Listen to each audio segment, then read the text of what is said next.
Hello there, my name is Matt, and what you're looking at here, beyond its obvious nature, is a metaphor meant to reflect the journey we've now taken together in the narrator-audience capacity. If you set your focus at the end of the path, you'll begin to see the emergence of a stocky little man, and that's me. And my journey, well, I'm 50.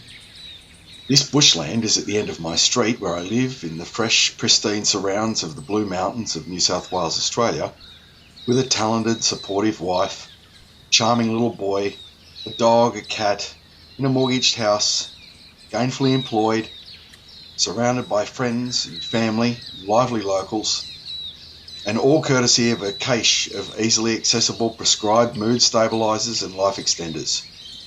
So, in first world contexts, I have nothing to complain about. So the question I hope to glean through the course of this disgusting self-promotion via heinous vanity project is whether the type of person I've described is entitled to make a punk album.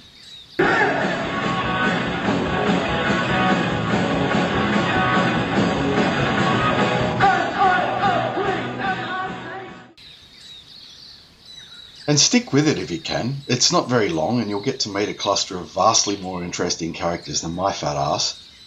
And there's this great bit at the end where I pull down a rope as further symbolism. You're not last from tree, Dad. Go to your room! But first, where did it all start? In 2014, inspired by friends of mine who created fine arts, I assembled a band via SMS in an effort to create something as finite as visual art itself.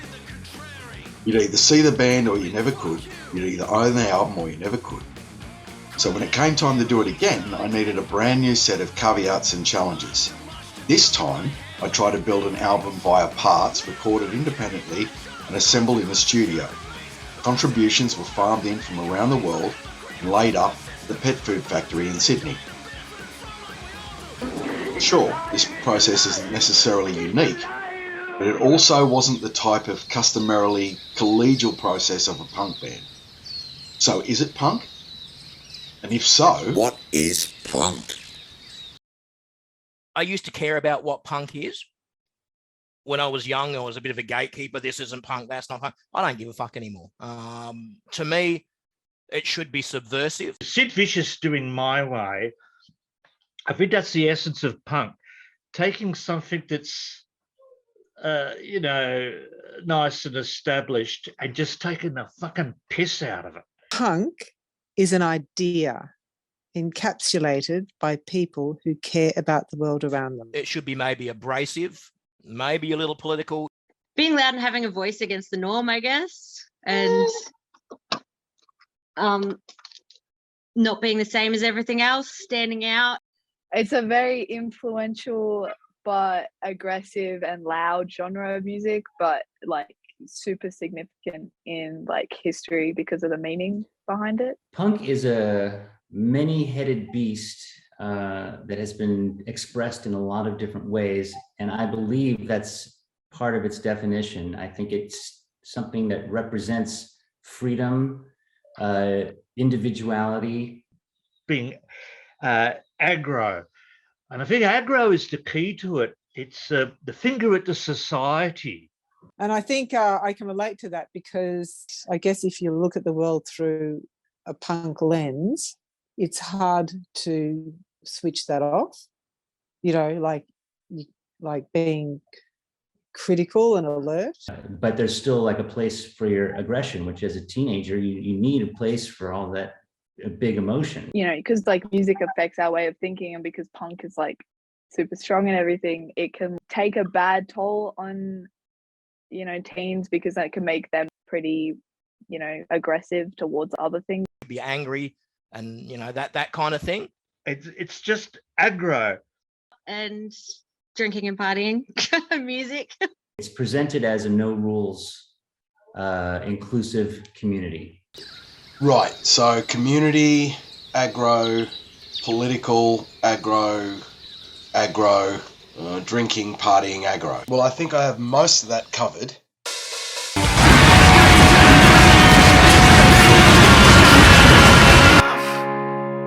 But just because you can do something, you can do it with a keyboard, you can do it with a drum machine and a sampler or whatever, and you can get away with it if you do it the right way. But I think that the entry point is open to all, whereas like there's a certain minimum level of technical proficiency where, like, if you were joining a metal band, you would need to have. Because punk is like an aggressive and loud and fast genre. It is so fun to just, you know, get in there and just, you know, release everything and just, you know, and it's so, I feel it's so important to have this sort of music still going. verve, drive, got that covered, and minimum level of proficiency, well, I needn't worry about that because I didn't actually play anything on this record, and everybody who did is a master in their field. So, can I justify the motive? Punk should be fun. I do it to have fun, you know, as well as much as anything else. Yeah, a lot of our songs have points, political points about social issues or whatever. But I like a joke and I like a laugh, and that's my personality, and I think it comes through for us in our lyrics. I did a TV series called Quads. John Callaghan's When Quads Won't Leave. Do you remember that? Yep. I wrote the worst, nastiest theme ever, and in the punk style. And I had learnt earlier from Romper days, you actually have to have really seasoned musicians. A slab of beer by 10 o'clock in the morning, we're pissed as parrots, launch into it. So everyone's good, and when it just got that edge, it's just backed off a bit, then it becomes perfect. Anyone can try it.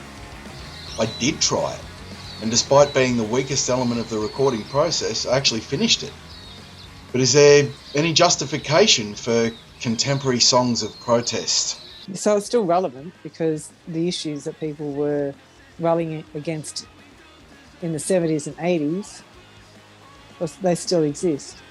Climate change and logging, there's the same amount of corruption. I think actually the first song that I wrote in my new band was about being a female in the music industry and the shit that I'd had to put up with and deal with, and especially with the abortion stuff and everything like that, like having a voice against politics like that, I think I see more now than I ever did previously.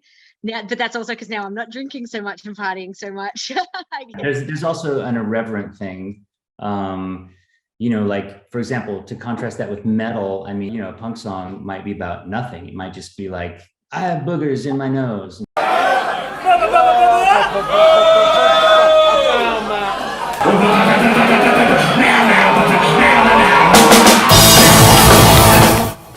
You know, just like whatever. It doesn't, it's designed to, at its best, I think the intentions that I saw was that it doesn't take itself too seriously. Generally, the delivery is so spontaneous in feel that it doesn't feel like a lecture, generally. I mean, there are exceptions.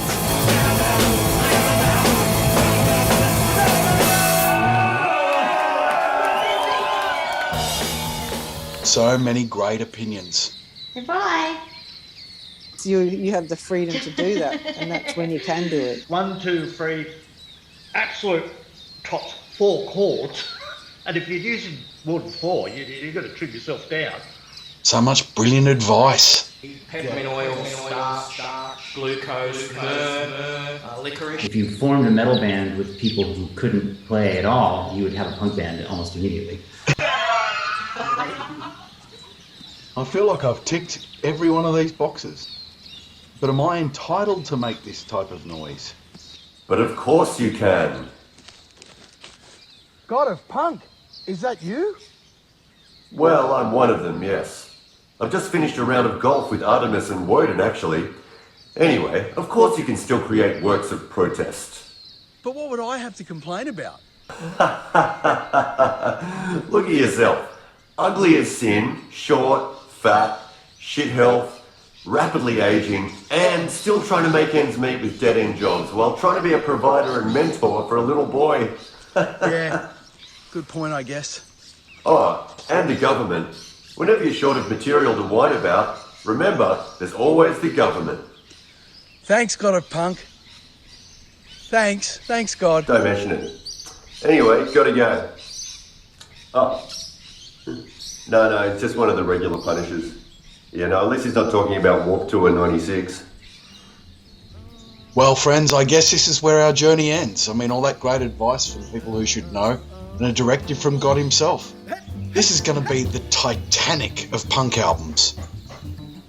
And of course, there's all that talk of the jazz on the flip side, but that's another story.